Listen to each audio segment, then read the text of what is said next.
Hi everyone, I'm Dr. Christy, and today I want to talk about the effects of chronic stress and how it worsens peri and postmenopausal symptoms.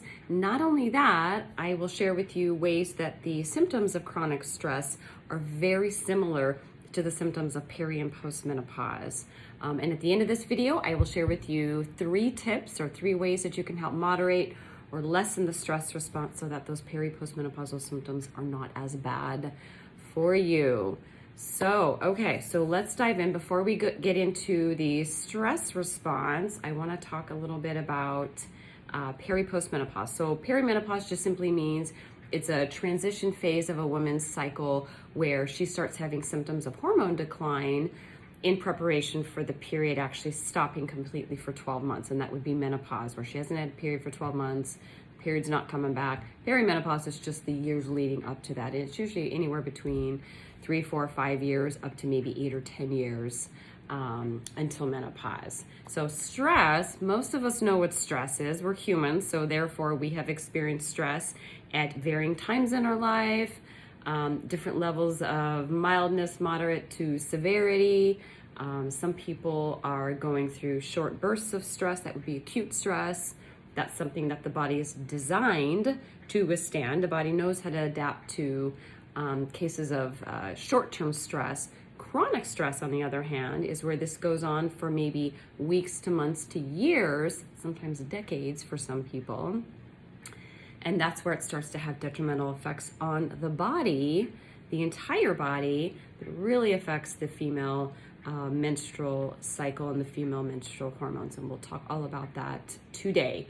So with stress, it's some sort of fear or threat. The human body is feeling that its survival is threatened in some way, and it could be an actual stress that's going on in your world, in your life, at home, at job, throughout the world. It also could be something that you are perceiving or something that you are imagining that hasn't quite happened yet. And a lot of times we do both, but a lot of times we actually end up worrying about something that hasn't even happened yet and may not happen, but the body responds in that stressful way, responds in the stressful way that it would if there were an actual threat. We also do this with things that have happened in the past, right? You think of something stressful that happened to you days, weeks, months, years ago, and it still triggers that stress response. So with stress, one of the first symptoms would be increased heart rate, right? So we've got 3 main hormones at play here. We've got cortisol, we've got norepinephrine, and we've got epinephrine or adrenaline that are released from the adrenal glands in response to this stress. So increased heart rate would be one of the symptoms. In peri-postmenopausal women, they also notice an increase in heart rate, but it's usually more heart palpitations, and that's usually related to hormones dropping, drop in estrogen, a drop in progesterone. Another symptom of chronic stress, now we're again referring to chronic stress, not acute stress, but chronic stress over a long period of time, would be an increase in blood pressure. So the blood vessels get a little bit more restricted, so the blood cannot flow through as easily, and over time that leads to high blood pressure. And that's any gender that increased blood pressure occurs. It also occurs in peri-postmenopausal women as well, naturally, just as a part of getting older, changes in metabolism and changes in hormones as well. Increased heat, that's another response of the stress response. Is just increased sweating, increased body heat. That also happens with peri-postmenopausal women, increase in hot flashes, increase in night sweats as the body temperature, as the hormones are dropping, mainly estrogen, a little bit of progesterone, changes in ovarian function. A decline in hormones leads to the increased body heat, typically at night, which tends to disrupt women's sleep. Speaking of sleep, so with chronic stress, a lot of people have trouble falling asleep, staying asleep, and that is just something you're worried about, something that's either preventing you from falling asleep at a timely hour, or that you're waking up multiple times, or maybe you're waking up at the same time every night, 2 a.m., 3 a.m., 4 a.m. That also happens with postmenopausal women too.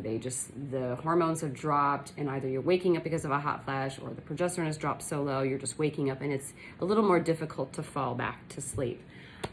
Sugar craving, that's another one. When we're chronically stressed, we crave more carbohydrates. It could be sugar, it could be bread, crackers, pasta, chips. It could be alcohol, which gets quickly converted into glucose or sugar. So we're craving more of that carbohydrate as a response to the spike in cortisol, and those cortisol drops when we're stressed, especially drops really low when we are sleeping at night. With postmenopause, women tend to crave more carbohydrates as well, related to the hormones dropping. Menstrual cycle irregularity. If you are a younger woman in your 20s and 30s and you're going through chronic stress, you might notice changes in your menstrual period. If you are postmenopause, in the postmenopausal years, you might notice changes in your period related to chronic stress. So either you're not getting your period every single month, it's early, it's happening at 3 weeks instead of 4 weeks, it's late, it's happening maybe 6 weeks later, or maybe you're skipping altogether, you're skipping several months at a time. I know at different times in my life, I've actually skipped periods for months on end because of chronic stress. And then once the stress has been managed, the period usually comes back. Or heavy bleeding, that would be another symptom. Mid-cycle spotting, that would be another symptom of chronic stress. The same thing happens with postmenopausal women. The periods become irregular. That's just naturally, as the hormones are dropping, they become just out of whack. It's not every month, or maybe it's heavy one month, maybe it's light the next, maybe you skip a month. It's just completely irregular for a period of time until they finally stop completely. Weight gain.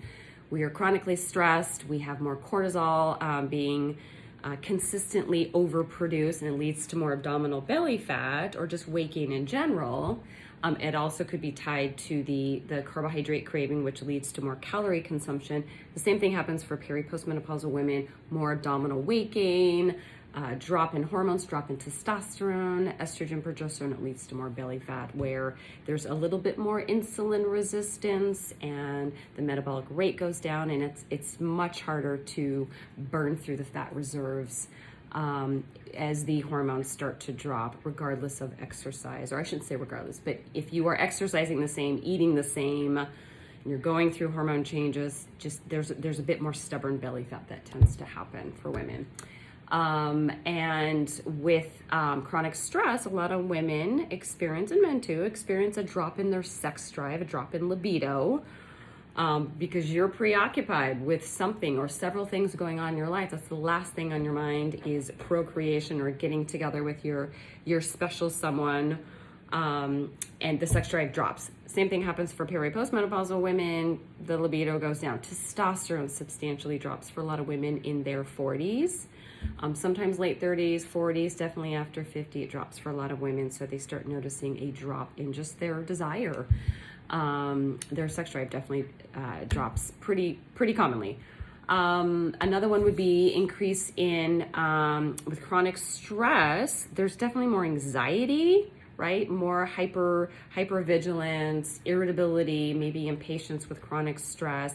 But over a period of time, sometimes that increased stress, increased anxiety can lead to chronic depression for a lot of people. So the cortisol just goes way up and then it drops, and at some point it doesn't really quite go up as high.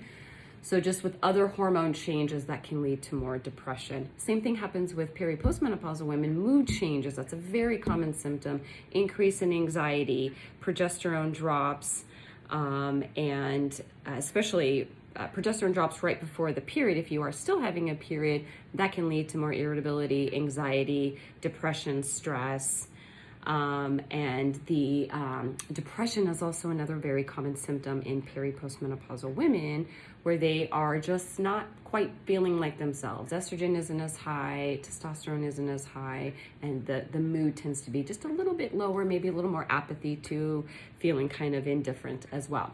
So I think that is that's the similarities between chronic stress and postmenopause, and definitely with chronic stress, you have more of those stress hormones, which actually put a damper on the female reproductive hormones, specifically progesterone. So with more chronic stress, that takes center stage. That's the more predominant issue at hand. It's more urgent.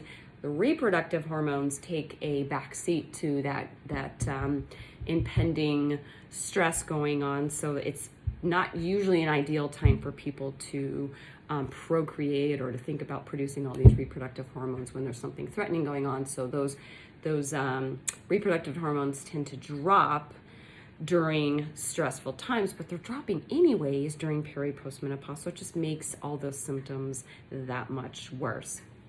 So what are 3 things that you can do to help moderate the stress response?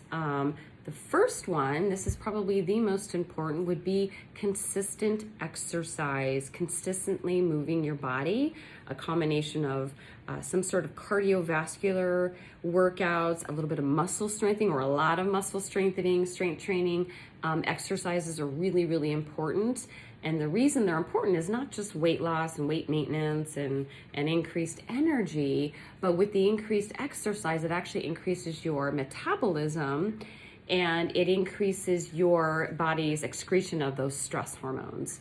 And it also helps support healthy metabolism of the female hormones as well, so that you are getting rid of the potentially different types of hormone metabolite markers. And it just helps with mood, it helps with sleep, it helps of course with weight, helps with sugar cravings, it helps with it helps mitigate some of those hot flashes that a lot of women experience, and it helps with the chronic stress. It also helps with the peri-postmenopausal symptoms. So something consistently several days a week.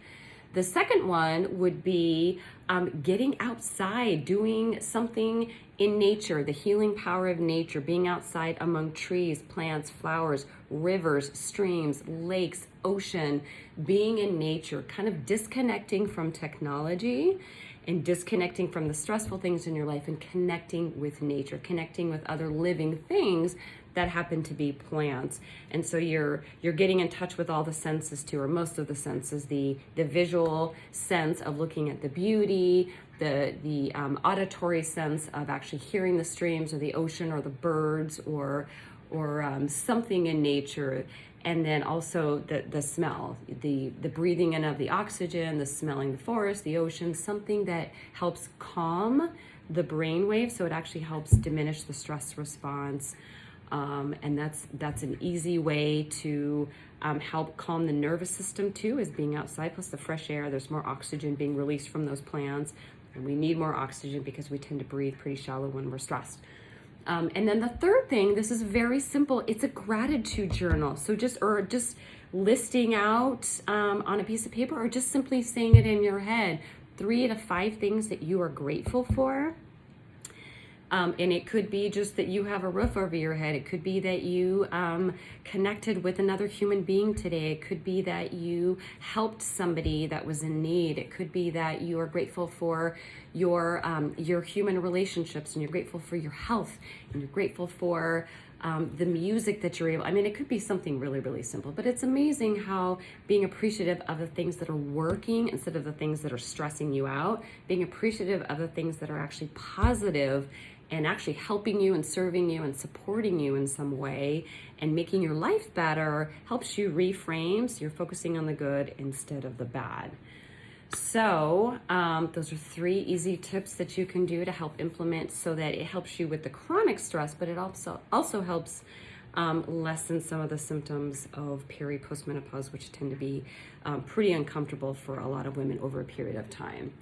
So that is it. If you would like a detailed treatment plan or a treatment approach to your body and your symptoms and your complete health, please schedule a 15-minute free discovery call. I offer that to all of my female patients to go over all of your symptoms. We go over lab test results. I order new tests. I give you an individualized treatment plan specifically for you and what you're going through. And you can do that through my website, drkristi.com, doctorkristi.com. And we will see you next time. Thanks for tuning in. Bye.